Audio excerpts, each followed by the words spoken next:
Hello everybody! Today we will be talking about Zephyrahs, a deck that is taking up quite a bit of the next set. I think it's kind of like how Infernoids, they're taking up basically 3/4 of the set. Monster spells, traps, everything. Now, I'm just basically going to give my overall opinions on the deck and how I've been playing it and what I like about it. First and foremost, what I really like about it is that since they are all technically part of two archetypes of Sephirah and whatever archetype that they were originally from, whether it be Necros, Shadal, Ritual Beast, there's one other I forget. But basically, what this all does is it allows you to play that archetypal support card. So, take for instance, you can play the Ritual Beast support cards. So, if you're playing Pilica and Wendy, you can summon them out, activate Steeds, blow up 2 cards. Okay. For Necros, you could play their Kaleido mirrors, their Necros mirrors, all that stuff. Although, granted, they do have a monster that pretends to be a ritual spell. But, however, he's okay. With that all being said, though, this deck can easily make use of all different types of summonings. And there are 5 different types of summonings: Pendulum, Ritual, Synchro, Fusion, and Exceed. And this deck, is totally devoted to making use of all 5. So much so that I think it's doing a better of a job than either DDDs, which do 4 out of the 5, and Burning Abyss, which does 3 out of the 5. Although, knowing Konami, I would not be surprised if they decide to release a few Pendulums and maybe a Fusion for Burning Abyss. Brain fart. Anyway, so, now, let's talk about the Pendulums themselves. Okay, each archetype has 2 Pendulums. There's 2 Necros, 2... Oh yeah, Yang Zing. I forgot all about Yang Zing. There's 2 Yang Zing, there's 2 Ritual Beast, and then there is 2 Shadals. Now, let's talk about oh yeah, and then there's 2 Tower Knights. I forgot about Tower Knights too. How do I keep forgetting about these? And basically, they all have the same effect where you can only Pendulum summon whatever archetype they're from, and also Sephirah monsters. So, with that being said, how good are they in their actual respective decks? Necros, don't even play it. Like, honestly, don't play them in Necros. Maybe play the level 4 dude who can trip himself off to basically do a ritual summon, but however, I would only really use him if you've already wasted your, well, not wasted, but gone through your 3 mirrors, Cycle, Mirror, and Kaleidoscope. Yang Zing, I can actually see Yang Zing using them. It's just a problem of getting them to hand, not on field, and also Yang Zing use up a lot of stuff in their deck. Like, Yang Zings don't have a lot of space to work around with their deck. I am going to have to test that out, though. So Tower Knights, I'd have to test it out. Honestly, if you're a meta player, you're probably not going to play it. But me, if they were Warrior, I think one's a Warrior, the other is a Fiend for some reason, and it's just stupid. Okay, now if they were both Warriors, they would be really good for the deck. But, however, the deck already does enough special summons that they don't really need the Pendulums, is the problem. Now, of course, the Pendulums do come in handy if you have, like, Sham, the dude who burns the 4,000, Unun, who sends stuff, and any of the others that don't really have a summon from hand or grave effect, which is pretty much ultimate except for Vega and Altair. Now, as for the 2 Shadal ones, maybe, I don't know. Like, honestly, they're I don't see them being very good in Shadals, honestly. The problem with that is that Shadals don't need to Pendulum summon. Again, yeah, sure, you can plop a whole bunch of monsters on the field, but those are monsters that you would generally prefer to set or to use for a fusion summon. Now, if they had some sort of bonus effect for using for fusions, they would be pretty good. But however, the only thing that they can actually do with their use for a fusion summon is their effects that they activate whenever they are sent to the graveyard by a card effect. Is I think it's like special summon as Zefra or Shadal Pendulum monster from your monster zone. They both have that, which isn't really all that great since the Pseudol pendulums suck in terms of attack and defense. Like, or the one who kind of looks like he was part of the Constellars originally. He has like 450 attack and like 1850 defense for some reason. Now, if those stats are swapped, he'd be a whole lot better. Same thing with the other guy. He's like level 1 or 2 and he has like 250. Now, with that being said, I wouldn't play him. Honestly, if you really need more Shaddoll monsters, but I think Shaddoll has plenty of main deck monsters. Although I did go with, what, like 2 sets without any? Which is weird. And then, as for Ritual Beast, I actually see them being useful. Now, with that being said, there's the problem with Wendy, and that she has no like synergy with the deck herself except for her name, and the fact that she can grab Pilica back from the extract. Aside from that, the only good one for the actual Ritual Beast deck is Pilica, because she can summon one from grave. She's basically another Lara. Now, that being said, if you happen to have both set up and you can just pendulum summon a whole bunch and go into like 3 fusions, that'd be awesome. That's like prime.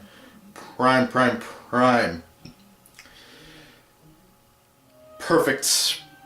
That's if you draw a perfect hand, is what I'm trying to say. And it just, how often is that going to happen? I've been playtesting Ritual Beast in both real life and on DN and Devpro, and I've noticed that the deck has a problem of keeping up resources in hand, unless like you can really get Kanahawk combos going. And if you can get Kanahawk, the regular one, on field fast enough, because he gets you generating advantage, and then you go into the ulti Kanahawk, and he generates you more advantage, and unless you get that going, you aren't going to be keeping up on resources as much as your opponent. Now, Yang Zings. Oh, wait, I already brought up Yang Zings. Ritual Beast, Necrons, Yang Zing. I feel like I'm missing one, but, you know, let's just continue. Now, as for the actual Zefra spell and trap support, they have a really good field spell. Basically, what the field spell does is whenever you activate it, you get to search out any Zefra monster from your deck to your hand. And also, you can apply a different effect depending on if you use the Zefra monster for each of the different, well, 4 types of summoning used before Pendulum. So, Fusion, Synchro, Ritual, Exceed. Fusion, it's, I think it's like shuffle something back into the deck. Ritual, it's like put something on top. I'm probably getting mixed up, but the ones that I do remember for sure is that if you use it for an Exceed, you get to draw a card, discard a card. That being said, though, it has a, oh, and you can use each effect like once per turn. So you do a Ritual, oh hey, you get that effect. You go into a Synchro, oh you get that effect. You go into a Fusion, oh hey, you get that effect. Exceed, you get all of them. Now, and then there's that Sephiroth. It's basically kind of a Pseudo Vanity's Emptiness. Basically what it does is, you can only activate it while you control 2 Zefra monsters in your Pendulum zones. And basically it shuffles all monsters you control into the deck that are not Zefra monsters. And neither player can summon monsters, well, special summon monsters except from the extra deck or the hand, if I remember correctly. Yeah, hand or extra deck. So that basically you can only really do Pendulum summons or Fusion or Synchro or Exceed. Now, with that being said, this card is a really good side deck. Wait, no, never mind. It's a really good side deck against certain decks that like prefer to summon stuff from the graveyard and stuff, like maybe Infernities or Infernoids. And actually, now I think about it, this card is probably meant to kill Infernoids.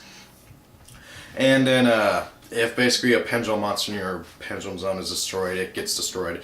It's really not worth running. Okay, now they have 2 traps. One is basically an Infernity Barrier. You banish a Zefra monster from your extract to negate something. It's Infernity Barrier, because let's face it, every deck needs an Infernity Barrier to do well. And then they have a continuous trap card that gains X number of effects times the number of face-up Zefra monsters in your Pendulum zone. I tested it out. You don't have the deck space for it, which is sad. And honestly, if you want to get the most amount of effects, it's not going to be till late game. Like, honestly. And to be completely honest, your Zephyr's like rarely hit the extra, because you're using them for Fusion, using them for Rituals, which often requires you to use them from hand or deck. And more often than not, they're going to be in graveyard, unless like you use them for a Synchro or something, or you trade them or something. Now, with that being said, what I really love about this deck is that you can play Sophia, the goddess of creation, I think. I can't remember its exact like title, but Sophia, the big monster that requires you to banish a fusion, synchro, ritual, and exceed monster on the field in order to summon it, and then its summon cannot be negated. Your opponent cannot stop its effect. And then all cards in both players' hand, grave, and field, except for itself, is banished. Now, I actually did do this a few times. I've done it twice. The second time I did it, the replay got corrupted because whenever I went to go and record it for you guys, Devpro updated and that screwed over all the replays. Yay! But the other replay I actually sent to Galactic God, and he featured it as the last duel in his epic Devpro duels, and that was prior to the to Devpro updating with all the new Sephirah stuff. So with that being said, I'm really conflicted about how to play Sephirahs, okay? Because I've been testing them with the new stuff, and I'm having trouble getting stuff going, but however, I still feel like it's more consistent than the original. I'm so conflicted because I have the field spell to search out stuff, but however, I had so many ways to search out stuff in the previous build. I can't decide if I want to play the previous build or this new build, and I almost forgot what my previous build is, because whenever I went to go and save as for my new build, it for some reason didn't save as and just saved over my old build, so now I'm kind of scared. But however, with that being said though, I really do love this deck, and I can't wait to play it even more later on. I would have some Devpro duels for you guys, but however, from my general experience, one of two different things happens whenever I play this deck on Devpro. First thing that happens, I have any Necross effect, and my opponent auto scoops because they think I'm playing Necross. The other thing that happens is I try to go and do anything, and my opponent flips up Vanity's Emptiness, and I don't have MST to respond, so I sit there for 5 turns taking a bunch of damage and not able to kill my opponent's monsters, or cards, or anything. And so yeah, it's just my experience from playing the deck lately. That being said though, I will try and record some duels whenever I play with my friends and stuff. Also, there's another big problem. Devpro is still bugged. Okay, some cards from Crossover Souls work, some do not. The majority of the new Sephirah stuff does work, but however, one of the main ones, Kunui, it's one of the Yangzing ones. It's whenever it's destroyed either in the monster zone or the pendulum zone, you can search out any Sephirah spell or trap card. But sadly, that effect doesn't go off, and heck, I can't even put it in my pendulum zone. So yeah, that's a problem. But everything else seems to work. With that being said, guys, what do you think of the deck? The deck profile is going to have to wait, okay? Until I can really test it more. I'm going to have to do it against some of my friends and stuff and see how that goes. So with that being said, guys, what do you think of the deck? Do you like it? Do you think that... do you want to see more of this from Konami, like a deck that can do all 5 different types of summoning? And I personally do. I think it's really cool. I can't help but feel awesome whenever I do a Fusion, Synchro, Ritual, Exceed in one turn. Heck, that's one of the big reasons why I like playing DDD so much, because I can go Fusion, Synchro, Exceed, Pendulum, all this different stuff. I just hope that DDDs get a freaking Ritual, and then it'll be even more awesome. Anyways, guys, what do you think? Rate, comment, subscribe. Have a great day. See you later.